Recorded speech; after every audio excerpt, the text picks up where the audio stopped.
Halo semuanya, hari ini kita akan membahas fenomena yang selalu menarik setiap kali harga emas naik tajam.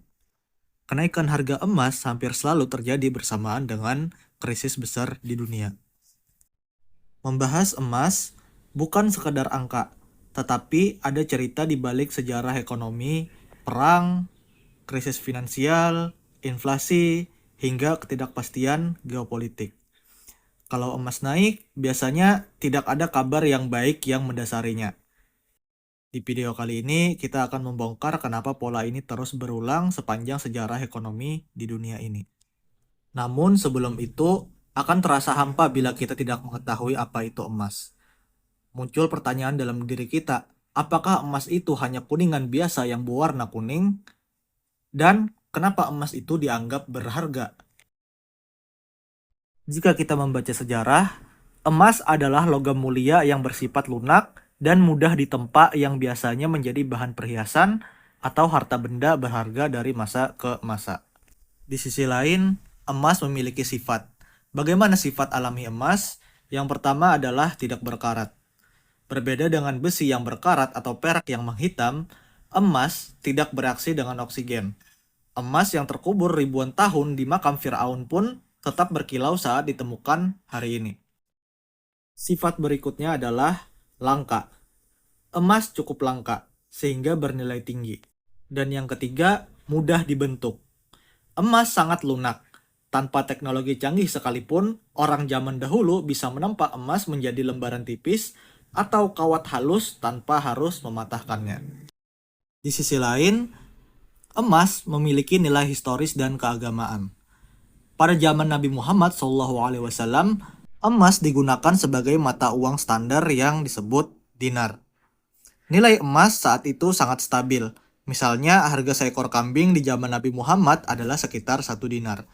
Dan luar biasanya, 1 dinar hari ini pun masih bisa kita gunakan untuk membeli seekor kambing. Ini membuktikan bahwa emas adalah pelindung nilai yang luar biasa terhadap inflasi. Emas juga memiliki logika ekonomi yang tak tergantikan. Coba kita tanya kepada diri kita sendiri atau kepada orang lain, mengapa kita tidak memakai air atau kayu saja sebagai uang? Jawabannya adalah karena emas memenuhi syarat sebagai uang yang ideal. Di antaranya tahan lama, dapat dibagi, dan tentunya memiliki nilai. Baiklah, mari kita kembali ke pembahasan utama. Setelah kita memahami apa yang telah banyak dipaparkan tadi, maka tentunya kita bisa mengenal emas sebagai safe haven. Aset yang dicari investor ketika pasar global mengalami ketidakpastian atau keguncangan ekonomi. Saat saham turun, pasar kacau, atau perang berkecamuk. Investor cenderung beralih ke emas karena dianggap aman, sehingga permintaan naik dan harga ikut naik.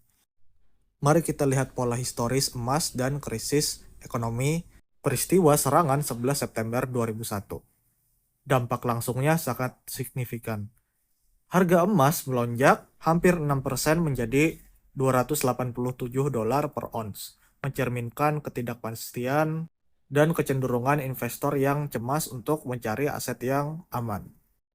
Kemudian, pada krisis keuangan global tahun 2008. Pada saat krisis ekonomi global tahun 2008, emas melonjak cukup tajam. Emas naik sekitar $700 menjadi $1.300 per troy ounce karena investor mencari perlindungan dari runtuhnya pasar finansial global. Kemudian pada krisis keuangan saat pandemi COVID-19. Pandemi COVID-19 membuat ketidakpastian ekonomi global dan memicu investor untuk melindungi asetnya dengan emas. Emas melonjak mendekati harga $2.000 per ons. Kemudian, gejolak ekonomi dan geopolitik terbaru di tahun 2025. Kenaikan emas mencapai rekor tertinggi di atas $4.500 per ons, dipicu oleh ketidakpastian ekonomi, geopolitik, dan ekspektasi pemotongan suku bunga yang membuat investor mencari aset aman. Belum lagi di tahun yang sama, selain krisis ekonomi, konflik geopolitik seperti konflik Timur Tengah dan konflik Rusia dan Ukraina juga menambah permintaan emas sebagai aset safe haven yang mendorong harga emas naik. Nah, berdasarkan data sejarah yang kita bahas tadi, harga emas selalu berkaitan dengan ketidakpastian besar di dunia. Dan menurut saya, selalu ada hal buruk saat emas melonjak naik. Berikut ini adalah alasan kenapa kenaikan harga emas cenderung lebih tajam saat krisis.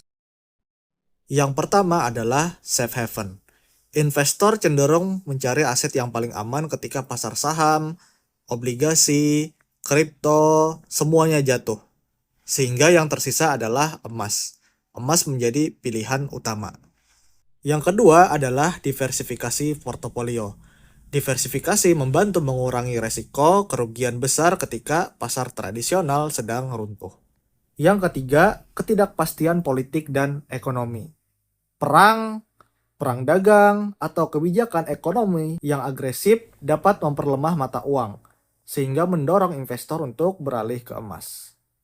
Dan yang terakhir adalah permintaan bank dan retail. Bahkan bank sentral saja menambah cadangan emas ketika tren ketidakpastian meningkat, yang makin meningkatkan permintaan dan harga.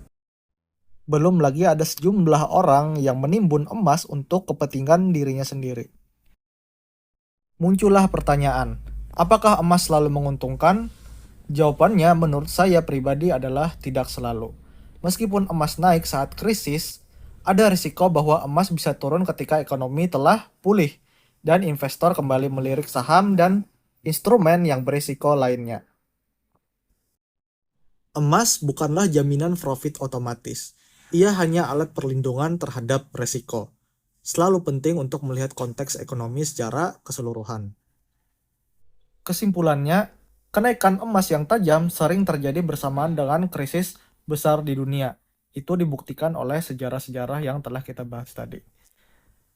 Tidak pernah ada sejarah emas secara tiba-tiba naik tanpa ketidakpastian ekonomi atau geopolitik.